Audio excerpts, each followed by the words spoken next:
Illinois may soon get a new flag, and you could be the one to design it. The Secretary of State's office recently opened the new flag design submission portal for anyone to send in their ideas to the new flag commission.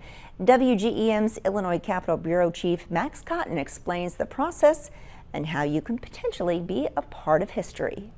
For more than a century, Illinois' flag has essentially been the state seal on a white background. Adopted in 1915, the only major change was adding the state's name to the bottom of the flag in 1969. History is living, breathing, and ever evolving, and I think that we need to ensure that government is also evolving with the times. State Senator Doris Turner sponsored the legislation starting the process for creating a new flag. She's also a member of the commission overseeing the process. The seal represents government, and I believe that the flag should be a symbol that represents the people. Here's how the process will work. You can submit a proposal online or through the mail to the Flag Commission through October 18th. Flag Commission members will then select 10 submissions by the end of 2024. Beginning January 1st, the public will be able to vote for their favorite of the 10 or to keep the current flag. If voters choose a new design,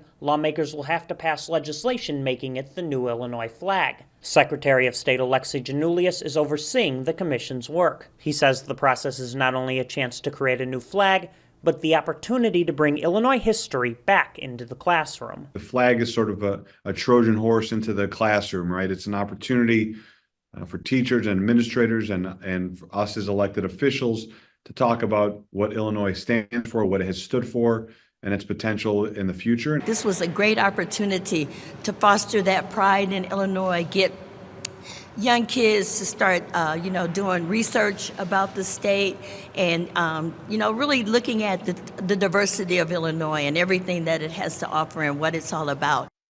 In Springfield, Max Cotton, WGEM News.